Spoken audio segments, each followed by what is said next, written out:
ANHEDONIA. It began as a feeling, and a feeling is not news, and so for a while, no one made anything of it. A woman wrote in the dark that she could not remember the last time she had wanted anything. She was not sad. She wrote it because it frightened her, and she knew sadness, and this was the place sadness used to stand, and the place was empty. And a stranger wrote back, "I have it too," and another. And by the morning it had a name and a tag, ANHEDONIA, and 1,000,000 of them had written the same words under it. I do not want anything, I'm not sad. The many things I once enjoyed simply hold little appeal for me now. The wanting is gone, and I cannot find where it went, and it went across the world the way those things went. Faster than thought, leaping the oceans in an afternoon, and for a day or two it was the only thing anyone spoke of. And then it was the thing no one spoke of, for the speaking had begun to go too. The feeds went still. That was the strange first sign of it, in a world that had not been still in 100 years. The bright children of the age who had turned their faces dutifully each and every morning to the little glass screens the way a flower turns to the sun, stopped turning and the photograph stopped. The ones they had bent and brightened and made lovely and untrue, and then the words stopped under them, and then there were no photographs at all, and the great rivers of talk that had run day and night through the wires ran thin and ran thinner, and stood, and then were vacant and silent. A man lifted his phone and noticed 100 friends gone dark, and felt for a moment the cold edge of a great panic, the sense of a room emptying out behind him, and then the edge dulled in his hand even as he held it, and he set the phone down on the table, face to the wood, and did not lift it again. And he sat a moment and stared at the door across the room blankly, the way a man looks at a thing and does not see it, and then he rose and crossed to it and went out, and walked down through the yard to the shore, and on into the surf with his shoes still on, and he did not stop for the cold of it, nor the depth of it, and he did not swim, for swimming too is a wanting, and the water closed over him and lay smooth again, and it was all one to him. And somewhere in that going dark, a line was crossed, though no one marked it, the way no one marks the moment a tide turns and starts its long walk back out to sea. And then the world began to come apart, and no one rose to hold it, and no one cared to save it. The planes fell out of a clear sky with their engines still turning and came apart along the fields, and the rooftops stood as towers of fire as the onlookers barely bothered to gaze up. The reactors, no longer contained by caring hands, bloomed like miniature stars from horizon to horizon. And an ill wind began seeping out across the country, carrying a thing that could not be seen, and where it fell, the people sat on in their kitchens and did not rise, and the deer walked a little while and lay down in the grass and were still. The cargo ships came in off the long swells with no hand on the wheel and fetched up on the shorelines and broke open there, and the trains left the rails and folded through the streets of houses, and on the roads the cars careened into one another, for no one left living-minded a light or a sign, or which side of the line he kept, and the drivers did not brake and did not climb from the crushed and smoking wrecks. A well-dressed woman in a gleaming black Range Rover sat behind the wheel as the fire came up under it and stared straight ahead and did not move, and no one came to her, and no one near her so much as turned to look. And an old man hobbled out onto his sagging front porch with his coffee, and through a window caked with dust and grime he watched, blankly, his neighbours of 30 years sitting motionless at the kitchen table, seemingly oblivious to the ever-growing conflagration consuming the small house around them, and he drank his coffee and did not set it down and went back inside, and no truck came. For a truck is a thing men drive toward a fire, because they cannot bear to let it burn, and the bearing had gone out of them, all of them in the same slow season, and no one ran. For running is a wanting, the body wanting to go on being a body, and that wanting was the first thing to go. It should have been panic. That is the thing to understand, the only thing. But there was none. And a siren is a wanting made loud, a wanting for help to come, and the wanting was going out of the world the way warmth goes out of a house in the night, room by room, and the panic could find no place to stand. People noticed.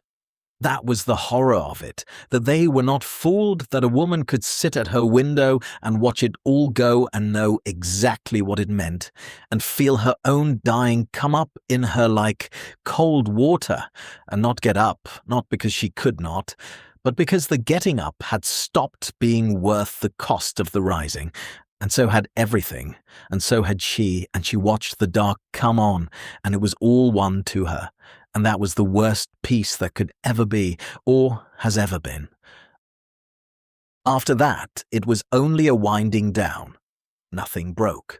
The world was set down the way a tired man sets down what he carries, meaning to take it up again directly, and directly did not come. The grass began coming up green through the seams of the roads, and the grid failed county by county, and the old dark came back, the real dark that had been waiting under the wires all along, and the animals in the pens went, for the keeping of them was a wanting too, and the ones that could get out got out and went into the hills, and the world made room. The air began to clear. The rivers began to run cleaner. With no hand left to foul it, or break it, or pave it, the green of the place began to come back into its own, not all at once, and not to what it had been, but back, the long blind machine of it breathing easier than it had since the first axe, and there was no one left to call it a miracle, for a miracle is a word a watcher says, and the watchers were going out. And at the edge of a field there was a man who stood alone in the gathering dusk. He kept a little of the wanting, just enough to rise in the morning and eat and turn his face up to the dark and wonder, and he did not know why he had been left it, and he turned it over in the long evenings. And the years went over him. He could not have said how many, for he had stopped marking them, but they were enough that the roads he could see from the field had gone to grass, and the last lights of the far towns had failed, and still he rose, and still he ate, though morning by morning he was less and less sure why he did either. The wanting in him was thinning, slow, the way it had thinned in all of them, only late and last, and he felt it going and did not grieve it, for the grieving would have been a wanting too, and he wondered in his flat way whether the thing that had taken the world had only been a long time in finding him and was finding him now. And a crow had taken to him. It came each night to the wire and sat the wire while he sat below, and he left it a little of what he had on a flat stone by the fence post, and that was the whole of the commerce between them, and it was more than past now, between most of what was left alive. He talked to it some. He told it about the slow afternoon, months gone, when he had sat in this same place and wondered, cleanly, with no prayer in it and no malice, whether the world would not be better off without the ones who carried it. He told the crow he might have dreamed that the sky leaned down to hear him. He told the crow he might not have. The crow said nothing, for it was a crow, and that was the truest answer there was, or the man took it so. It came to him on a night no different from the rest.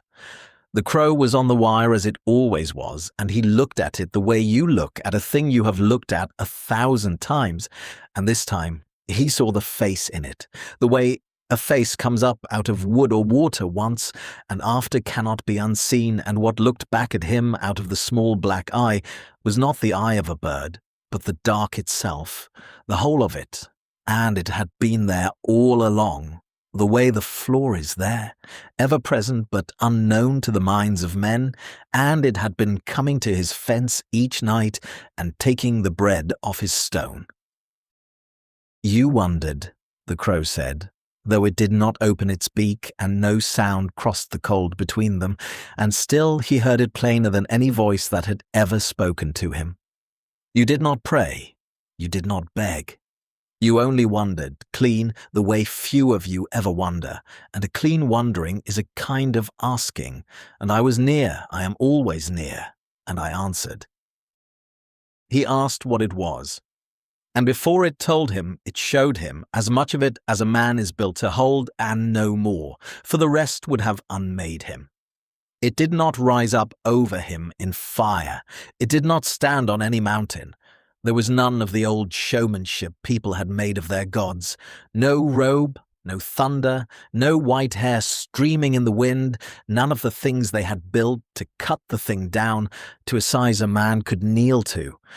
It only turned its eye, and, in the wet black of it, no bigger than a seed, the whole of everything lay open to him. He stood at the edge of a precipice that was not a place, and looked down into a deep with no floor and no far side. And what lay below him was not the one world he had been born under, but all of them. An infinite sea of universes past the counting, and the great dark deeps those worlds hung in, ranked down and away past where his seeing gave out, and the silence of it was the silence of a thing too far off to ever be heard. And it reached into them. Not into a world, for a world was nothing to it, less than a mote of dust in a shut-room. What it reached into there is no saying, for no mind that has ever been or will ever be could hold the shape of it, and the words a man would reach for are only the place the words give out.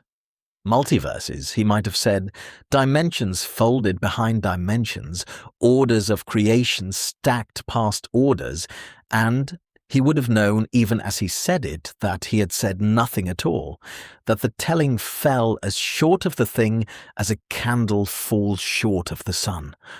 It drew them up out of the abyss and turned them and let them go. And at the least stirring of its attention, the change went rippling out across the infinite suns and skies and whole reaches of being lit and crushed and lit again, out past where his seeing failed and on past that and never to any end. And it meant none of it. It aimed at nothing, willed nothing, the way a sleeper turning in the night does not will the turn, and the making and the unmaking were not two things in it, but the one motion. And it did all of it idly, with no more mind to it than the bird had given the bread on the stone. And he understood that he had been shown a thing that could do anything, anything at all, without end and without reason, and that there were no words in him or in any mind for the least part of it, and that the lack was in the words and never in the thing. Then he was at his fence again, and the wire was only a wire, and the crow only sat it, and there was no room left in him anywhere to doubt.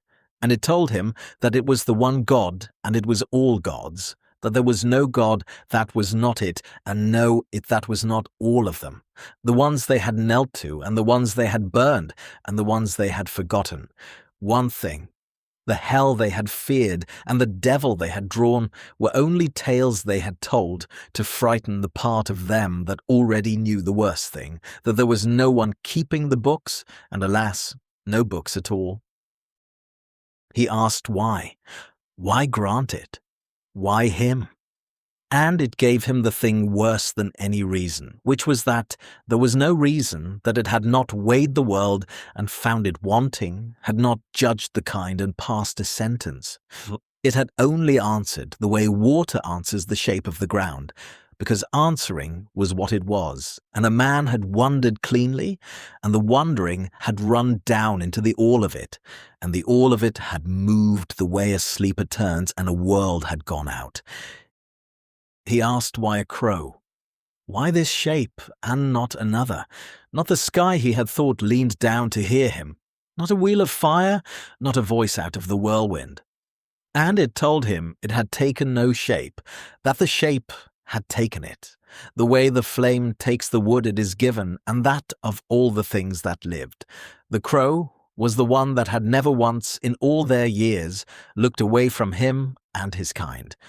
It had stood at the edge of every field they broke, and on the rail of every gallows they raised, and in the trees above every place they left their dead, patient, unhurried, certain it would be fed, asking nothing, grieving nothing, the wanting that watches and waits and is never once deceived, and is always, at the last, fed.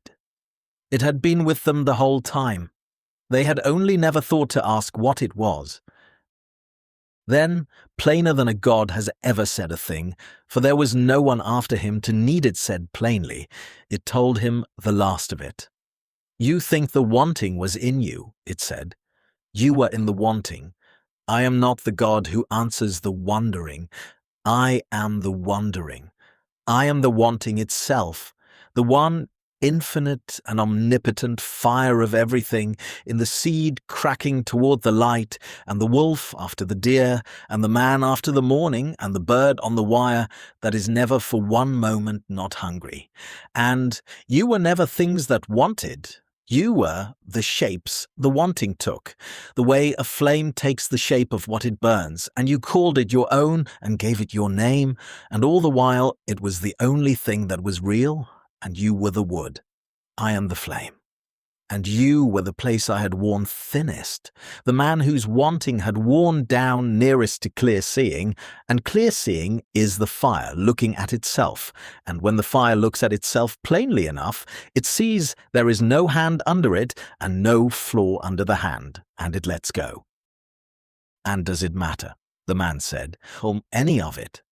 He asked it flatly, already knowing, the way a man names a thing aloud to be sure of its name. It does not matter, it said. It never mattered. Mattering was a story the fire told itself to keep itself burning, that the next moment was worth the reaching, and the story was eternal and beautiful, and it was the only lie I know how to tell, and now it is over, not because it was found false, for it was always false, but because the one telling it has grown too tired to go on. And that is all an ending ever is. And then the last of the wanting went out of him gently, the way a fever breaks, and it did not hurt, and that was the worst of it, and the last thing he would know to be the worst of it. He did not weep. There was nothing left to weep with. He looked at the crow a last time and could not have said, and did not try to say, whether it was the oldest thing there was or only a bird that had come for bread and stayed for the company. And he thought it might be both, and that the two had never been two different things, and he left nothing on the stone, for there was nothing left in him to leave with. He looked up a last time at the stars, the ones he had taken for the one thing the ending could not reach, and he understood that he had been wrong even in that they stood unchanged only because the light he saw was old light, the look of a thing already dying that has not yet been told, and that one by one, in an order he would not live to watch, they would feel it come and let go, and the dark between them would be the only dark there was. Not one world, the all of it, the whole burning everything beginning to wink out in a spreading ring that had at its center a man on the edge of a field who had only wondered. You are the last that will ever ask, it said, and I find in the going out of the last of my wanting that there is one wish in me after all, the only one I ever had. I wish it had mattered. Spoken once into the cold, by the fire as it dies, to the last coal who cannot answer, because the wanting that would answer is the very thing going out. And the crow lifted off the wire, unhurried into the dark, and whether it was a bird gone to its roost, or the last of the fire folding its own wing over the last coal, there was no longer anyone who could have told the difference, and then there was no wire and no field. And the man and the bird and the fire and the stars went out together, not in fire, never in fire, only in a great quiet letting go, like a held breath finally given up, and the world that had hung so long on the thin thread of its own, wanting to go on, simply stopped wanting to, and was not. And there was no one to say whether it had ever been, and no one to grieve it. and no one, at the last, even to wonder.